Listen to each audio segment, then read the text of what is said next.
और प्रधानमंत्री ने अलीगढ़ में जाकर तालों वाले की कहानी सुनाई थी कि एक ताला वाला था, वो उनके गांव जाता था, अभी गुजरात में उनके पिता के पास पैसा रख के आता था।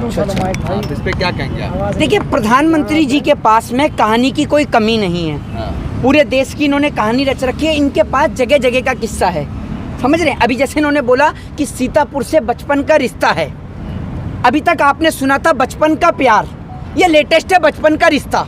जहाँ जाएंगे वहाँ इनका बचपन का रिश्ता। ऐसी दुनिया में मेरे ख्याल से कोई जगह नहीं बची जहाँ मोदी जी का कोई रिश्ता ना हो। कल को इनका बस नहीं चल रहा है, ये तो कह देंगे डोनाल्ड ट्रंप मेरा क्लासमेट रहा था, मैं पेपर लिखता था, वो पीछे से टापा करता था। इनका बस नहीं चल रहा है, ये भी ये कह सकते हैं, कोई बड़ी बात नहीं है। जहाँ जाएंगे वहाँ इनको बोलना। बांग्लादेश चले गए, मैंने बांग्लादेश के लिए लड़ाई लड़ी। अरे भैया मोदी जी, आप कहाँ से झूठ सीखते हैं ये बताइए। और ये ताले वाली कहानी आज से पहले आपने सुनी थी? इतने सारे पत्रकार हैं, आपने सुनी ताले वाली कहानी कहीं? नहीं। ये लेटेस्ट है, मैं बता रहा हूँ ना आपको। बचपन का प्यार तो आपने पहली बार सुना ही था, ये बचपन का रिश्ता सीतापुर से। मोदी जी का हर जगह से बचपन का ही रिश्ता है। पता नहीं इनका कितना बड़ा बचपन रहा है कि इस बचपन में भीख भी मांगी, इस बचपन में जगह जगह जाके रिश्ते भी बनाए, इस बचपन के अंदर पढ़ाई भी कर ली, इस बचपन में चाय भी बेच ली, इस बचपन में इन्होंने फ़कीर भी बन लिए, इस बचपन में इन्होंने पढ़ाई के साथ साथ डिग्रियां भी बहुत सारी हासिल कर ली। तो भैया इन्हों के बचपन की तो गाथा जो है वो बहुत बड़ी है। पता नहीं इनका बचपन कितना बड़ा है। जितनी आपकी और हमारी आम जिंदगी होती है, इन्हों का इतना बड़ा बचपन ही रहा है। 71 साल की उम्र है, फिर भी ये बच्चे हैं, ठीक है ना। क्योंकि ये लोग कहते हैं कि भैया एक मुख्यमंत्री है या कोई भी मंत्री है, नेता है, अगर उसकी एज हो जाए, एक IAS IPS या तमाम बड़े बड़े पोस्ट पे जो होते हैं ऑफिसर्स, उनकी एज हो जाए तो उनको इससे नीचे उतार दिया जाता है, ये कहकर कि अब उनके पास काबिलियत नहीं है, उनकी उम्र हो गई है। तो प्रधानमंत्री मोदी जी की अब उम्र हो गई है 71 साल। 71 साल की उम्र में क्या देश के प्रधानमंत्री को होना चाहिए? बीजेपी वाले तो कह रहे कि भाई 30 साल तक नो वैकेंसी। 30 साल तक नो वैकेंसी।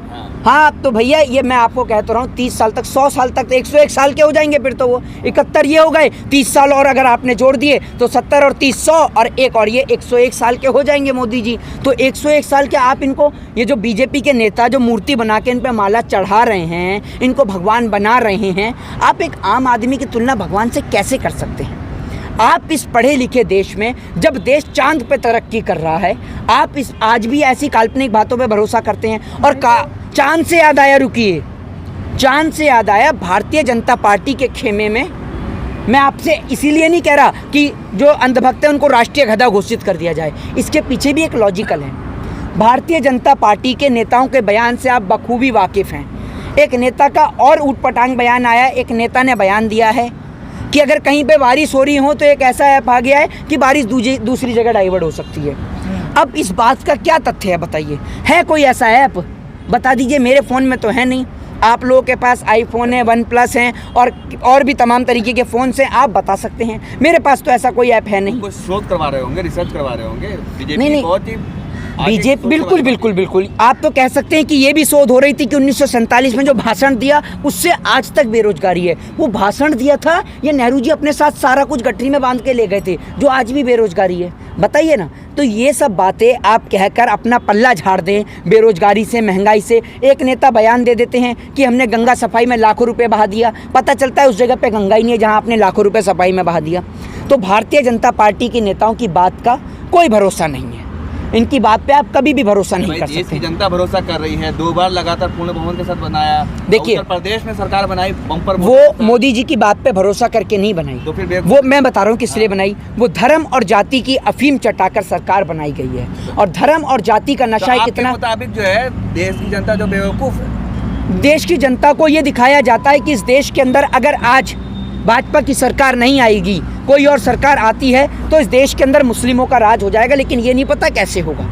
70 साल से जिसे ये बताते हैं कि ये कांग्रेस की सरकार जो है ये मुस्लिमों की पार्टी रही है, ये देशद्रोही पार्टी रही है, सपा की पार्टी इसको देशद्रोही बताएंगे, बसपा को देशद्रोही बताएंगे और तमाम बड़ी बड़ी पार्टियों को देशद्रोही पार्टी ये बताते हैं।